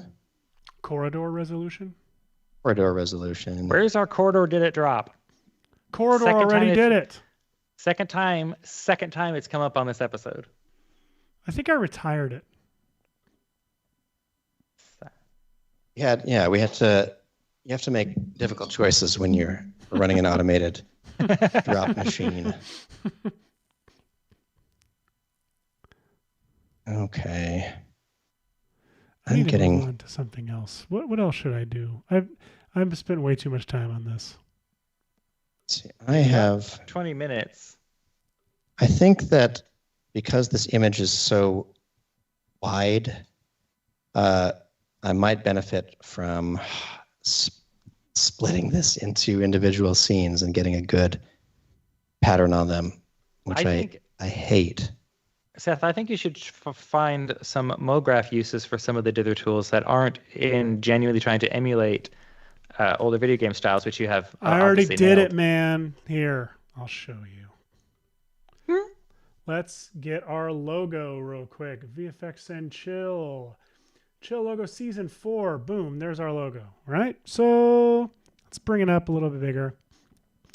I'm going to add the Dino Shader preset that I have here that creates this simulated shading on it. I'm going to turn up the shadow diffusion a bit.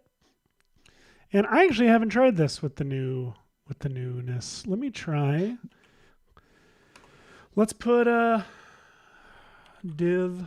Let's put the order dither on top of it. And let's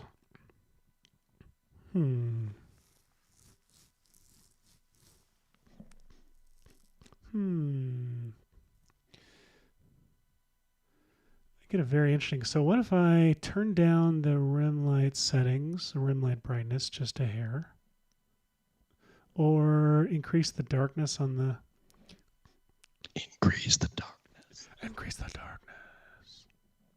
Here we go. This is the kind of stuff I was doing on season 2 graphics, where I'd be getting.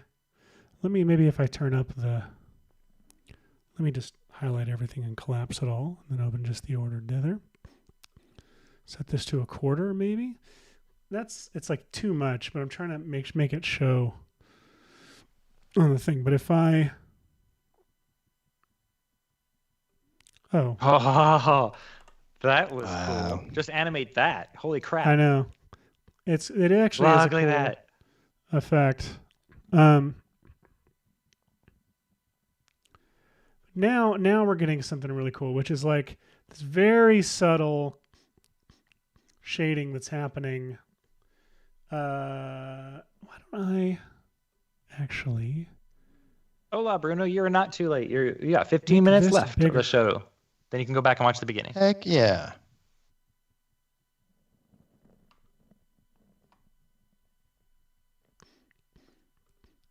Go up to a quarter, maybe? Quarter digital. Quarter digital. This is just a quarter digital. This is cool looking. There. Yeah. And again, like, I'm just trying to give this like a little bit of like subtle. So honestly, it's like I turn that up a whole lot. Texture. You're really using it as a texturizer, really. Yeah. 100%. So instead of the ordered dither, let's maybe try. See, now this way set at half is actually really neat because like it's giving a very subtle texture that almost reminds me of like Spider-Verse level. Yes. In fact, that's pretty cool. How about this? How about it? I've got this shading on it. Let's do the halftone dither on it. Let's looks cool. The halftone dither again. Hit printer. Mm-hmm. No. What do I want? Let's do dither size. I'm just thinking, I haven't actually messed with this one a whole lot.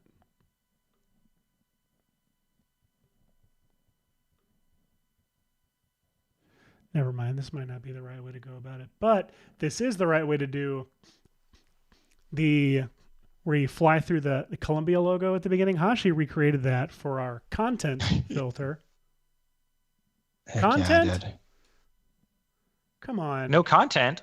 Where is our content thing? What is happening? Mr. Friction? Sorry.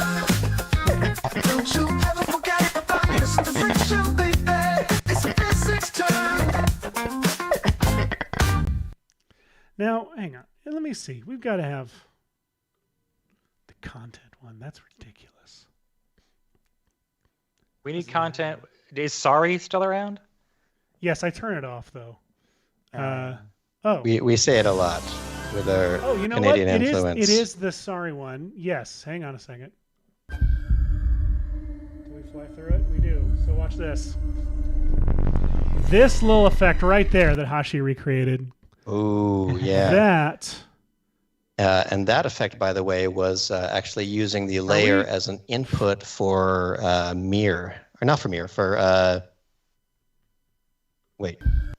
form. Yes.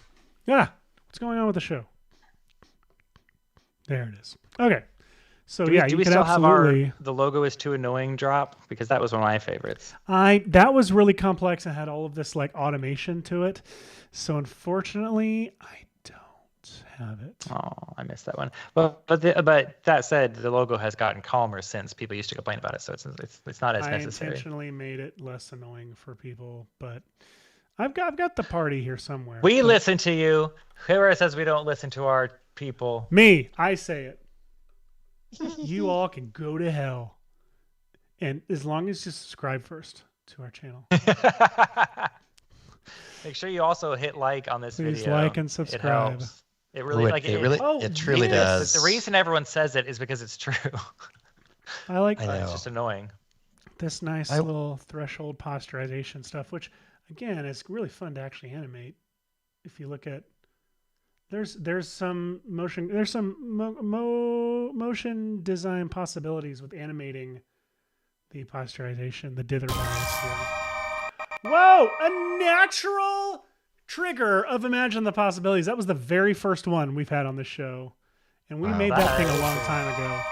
It's been lying in wait. It's been lying in wait. It's going nuts, man. If we're not careful, we might get canceled. It's not relevant, but it worked really hard on that one. You'll notice that it takes screenshots of us. So hang on, Hosh, real quick. Let's pose. Canceled.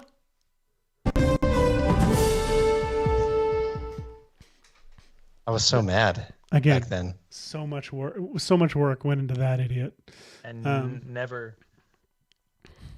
We're hardly ever canceled.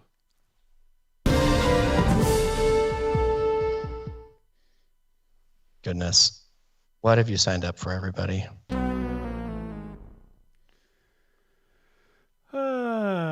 Custom dither. Why not? Oh, that's pretty neat.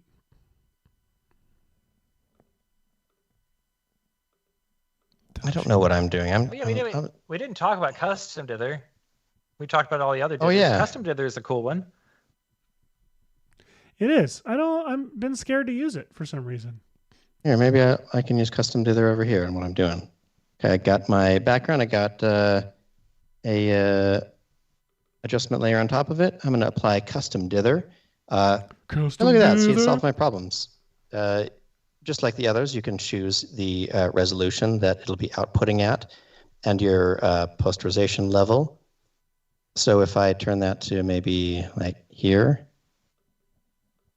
there we go. That's pretty cool. Seth, can we see Hashi's screen bigger, please? But look at this. Look what happens when you mess with the hue offset. It's fun. I know the hue offset is so good to animate. Like it's these little tricks that are This is a little no longer VFX and Chill emulating. party I'm going to do right here. Yeah. Okay, check out the Game Boy Pocket palette. There you go. Hashi's screen is big enough we can see it now. No, you're good. You're good, Seth. He made things bigger.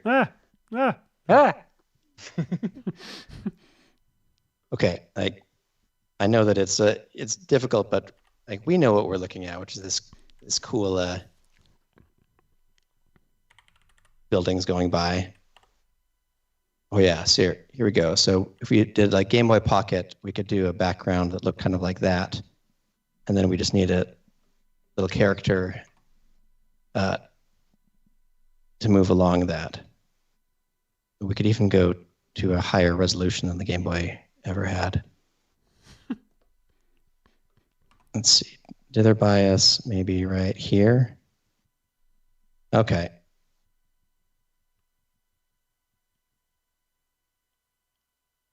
Goodness. Okay, so we've got this. Okay, I don't like that it's the dither pattern moves, or rather that each frame is redithering itself, and I just can't think of a faster way to do this unless. Will it work? Will it work if I apply the effect to the whole thing? Oh, I messed it up. Tried applying my. Oh, so don't apply it to 16,000 pixel wide things, I guess. Depending on the size of your GPU. If your GPU's got enough memory, go for it. But Hashi's running a very. Go for it. Anyway, Hashi's running a very old. Size of your. Yep. GPU. Okay. Say GPU. I might be triggering it now. Oh, okay. We have Smudge the cat here with us right now. Say hello, Smudge. No, I thought you were using like a term, like a some kind of art term that I didn't know. We have Smudged the cat. Smudge the cat. Hey, Smudge. So what we're gonna do here is we're gonna smudge the cat, as they say in the business. Oh, you're right. You're right. I know we're broadcasting an hour later. Oh, was the cat complaining? Mm-hmm. Yeah, I had a pet I had to take out earlier as well. I don't mean like take out. Wow, like, I had to take out earlier. Take it's out. dead. Which the great outdoors. It's the great outdoor. Is that a? No, it's not a Stephen Curtis Chapman song. Never mind. Sorry. Ignore me. Goodness. I always do. It's true. It's like the Hulk. It's my secret. My secret is I'm always ignoring you. Doesn't roll off the tongue the same way, but we'll workshop it. Okay, Singing in the Rain, panorama. Okay.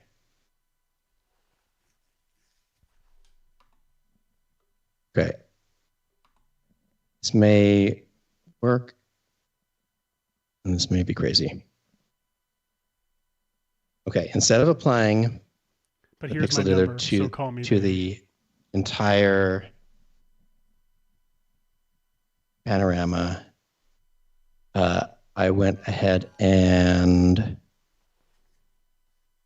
what did I do? I quickly had it export all of the frames from that with, I think, overlap. And now I'm going to say automate photo merge in Photoshop, and I'm going to say add opened files. And we'll say, okay, it's just repositioning them. Okay.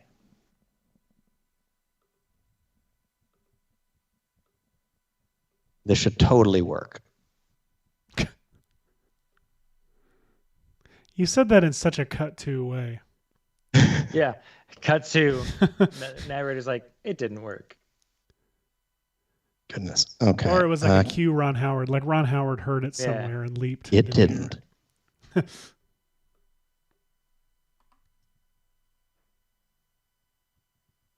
Such a good 3 series of a show. Boy, I didn't think this would take so long to do. We need a clip of that at the end of every show. He didn't.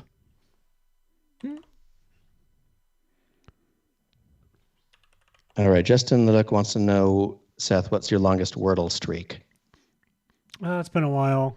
It's been a while. In the words of Nickelback, it has been a while. I have not played Wordle in a while. I am my poison nowadays is Puzzmo. I'm a big Puzzmo guy. I love Puzzmo. Have I said Puzzmo enough? Puzzmo.com, which sounds a lot like Zombo.com, if you're not familiar with Zombo.com. I hope that's still there and not something worse. But anyway, all of that to say, it's been a while, as Nickelback said. I'm in a loop now. So Puzzmo, and I do play Connections a lot. And Connections is great. I love Connections. I love Connections, and I'll try. I love doing the spelling bee, and then I started listening to the Lonely Island Seth Meyers podcast and discovered that Andy Samberg is like queen bee in it every day, and it made me feel inferior. And now it's in my head when I go to play spelling bee. I'm like, well, it's a great podcast, by the way. You got me hooked on that one too. Podcast, God, I love it so much. My max Wordle streak is 36. I've played 406 games. I've won 99% of the time, according to my stats. No, my morning routine is as soon as I wake up, I'll go. I have a specific order I do things in. I don't subscribe to the New York Times Games app, so I can't do the full crossword, but I can do the mini, which is a timed one. This morning's I finished in 1 minute and 17 seconds. So I do the mini first, then Wordle, then Connections, then Strands, which is a newer one that I quite like. Then Spelling Bee, and then Letterboxd. Those are the ones I do to kind of wake my brain up in the morning. Letterboxd I love. Things. I am where with Letterboxd, are you are you a minimum number kind of guy, or do you always have to overperform with Letterboxd? Oh, on Letterboxd, I always try to get it in fewer than they say. So if they're like, solve it in 6, I usually get it in 3 or 4. That's my goal. Oh yeah, sorry, underperform. Yes, me too. Yeah. Me too. Yeah, I'm not like unless I'm I gotta go. Like especially some of the other puzzles took a while and whatnot. Yeah. While we're off topic, Ennio Black is asking, all you have really good sounding mics. I'm starting a podcast using OBS, but don't know what I'm doing. Do you have simple mic setups? I have a very simple mic setup. Wait. Shure. You didn't give me a chance to answer. Shure mic. No. I'm just giving my quick. Sorry. My mic setup is very simple. It's just a USB cord running into my laptop, and it just goes out. But Seth and Hashi are significantly more complicated, especially if you'll watch the episode where it was just Hashi and me a couple weeks back. You'll notice how complicated Hashi's is needlessly complicated. Considering the fact that he doesn't broadcast the show anymore, it's like I don't know really why you're still using the mixer. I deleted all of it. I deleted all of that stuff. Deleted real life gear? Deleted real life gear. No, what I did was I wanted to be able during the show to occasionally send system sounds to the show. So if I was playing a video, I could optionally say, play that video's sound. And if I didn't want to, I wanted to be able to say, don't send my sound without having to disconnect from the screen, from the stream, doing all that stuff. But yeah, it wasn't worth it in the end. I didn't share sound often enough. But you will randomly share it in meetings and. Oh, I do love to share that I'm shopping for spring sound effects or something during a meeting. I'm sure we talked about it on the show, but my favorite thing is the idea of one of my favorite fears of mine, anxiety, like things that I have, is the idea of like shopping for sound effects during a meeting and that audio being sent to the meeting. The idea of just glass shattering sound effects, like being the people in a meeting being subjected to just glass after glass shattering while I am stone faced. Oh, when I used to work in an office, it was just like 2 of us, then 3 of us, then 7 of us after a while. And the time someone would be trying to find a sound effect without wearing their headphones accidentally, or they have their headphones on, but for some reason have it switched to desktop speakers instead of headphone speakers. But because it's loud enough, they can hear it through the headphones. They don't realize it's not through headphones. Yeah, no thanks. I can't remember if you told your story on the show or if you want to. I am not positive which one. Seth, you've run through some amazing color options, and then you keep going. You've had some great ones. I do, because I'm really hard to please. And because I'm trying to find this perfect thing to where the font screams you're dead, but the colors scream it's a cop game you're going to get to play hours of. And so you want it to, yeah. Oh, you want it to be like a blue, like a Mai Tai. Yeah, it's like there's some part of me that wants it to be like this tropical game. There's other part of me that wants it to be like tropical game set in Chicago. Yeah, tropical game set in Chicago. Speaking of, my wife and I went on a trip to Chicago a few weeks ago and went to every not every. We went to a bunch of restaurants from the Bear because we're dorks, and it was wonderful. What? Well, Dorks maybe it just knew what else it. My wife and I did on the trip, and it just knew. It just knew. Nailed it. Nope. Anyway. I mean, the definition of a dork could, yeah, I know. If we know what it is, but does my computer know? I don't think your computer knows. For those not knowing. Don't say it. Don't say it. No, they just can Google. They can Google and find it. out that it's a whale's. Or Bing it. Or Bing it. Ooh, this is actually kind of cool.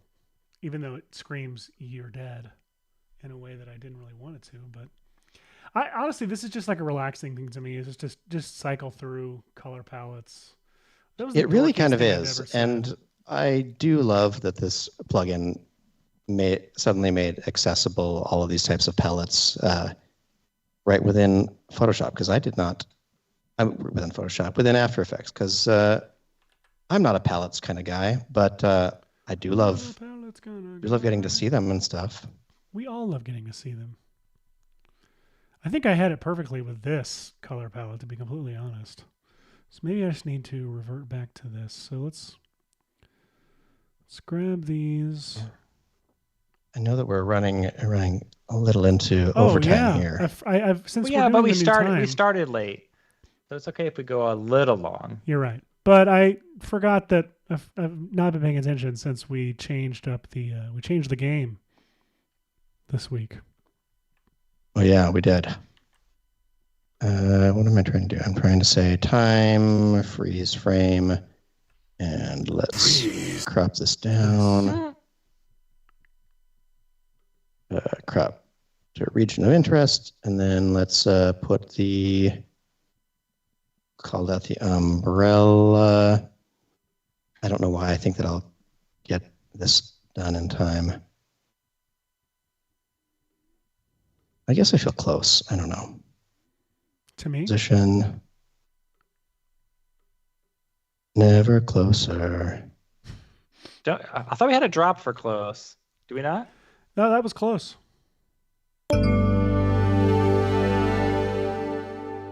There it is. There it is.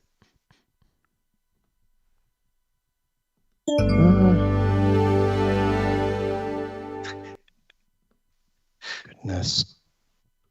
Hashi, you're getting pretty good there. Let's see. I feel like I'm pretty close. Okay. Be at right here. Okay, I've just got to get a rotation of this thing going. How many rotations is it per one? So it's 2 rotations during this time period.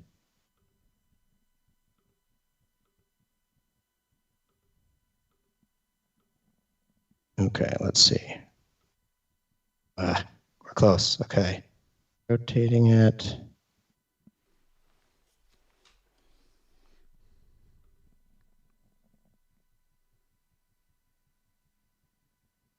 Okay, what am I trying to get to? To there.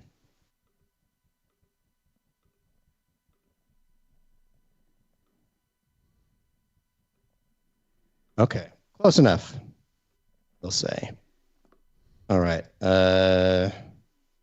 char. Let's go over to here and see what happens if we add way bigger than it needs to be. Oh, composition, trim to work area.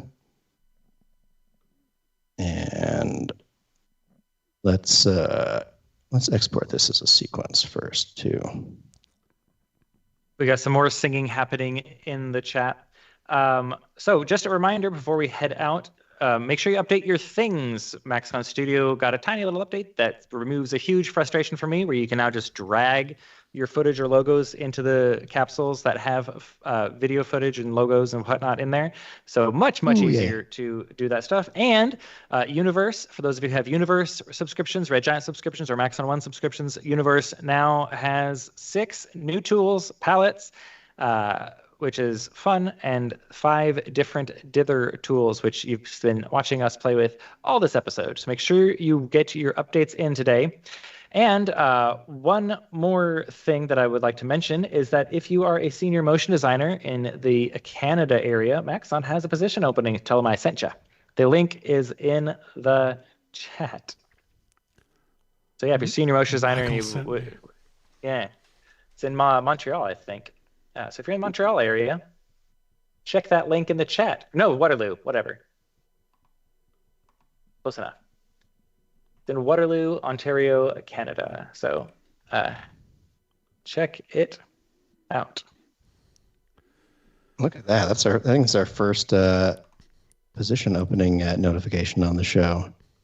Yeah, I thought I'd bring it up. It's because a lot of the positions at Maxon are for like developers, GPU coders, and that kind of stuff. Plus, lawyers and financial folks and HR people, because the company's like growing, so they need all those other support positions. But so there's no reason to say, hey, anyone's a international business lawyer on the show. Our viewers are not, most of them. I don't know if you're an international business lawyer. Feel free to say something in the chat or ping Red Giant on social media, call me a fool. But I figure most of our folks are probably VFX artists or motion designers. And so when I saw the motion design position was open here, I thought, you know what? I'll tell our loyal listeners about it. Hosh, let's see what that looks like before we go. I think it's going to look a little something like... Let's posterize it a little bit more. All right, here we go. So this looks a little something like, what am I looking for? Tilde. I don't want to be that. There we go. Look at that. Considering you did that in like 10 minutes, that's freaking impressive. Pretty great. It just took 2 hours to do the panorama and like 20 seconds for this together. The easy part, and then 20 seconds to do the hard part. That's the Hashi way. Bruno says, do you rotoscope that entire thing in After Effects? He was doing it the whole time in the side of the screen over there. We were distracted by Seth's pretty colors, and he's over there rotoscoping. But you keep in mind, he only rotoscoped a little bit. He only had to roto a little bit of it. We have a rotoscoping drop somewhere. We have motion tracking. It'll happen. We do. It's a lot, though. There it is. So listen, this was a fun week. Update your universes if you have not, and mess around. I like the sound of that. Make some noise with these Pixel Dithers. And please, for the love of God, make sure you are subscribed to our main channel at VFX and Chill. And do us a favor. Share us with as many people as you possibly can. Like, just tell people to watch VFX and Chill. Do that. And I like that. If you want a deeper dive into the Pixel Dither tools, there's a tutorial with Chad Perkins. The link for that is in the chat. It's over on the Red Giant YouTube channel, youtube.com/Red Giant. Yes. Great summary of all of these tools and what they do. I am so excited, guys. I love all of you. I hope we have an incredible weekend and an incredible week, and we'll see you back here next week. Same new time, same new channel. youtube.com/VFX and Chill. Bye.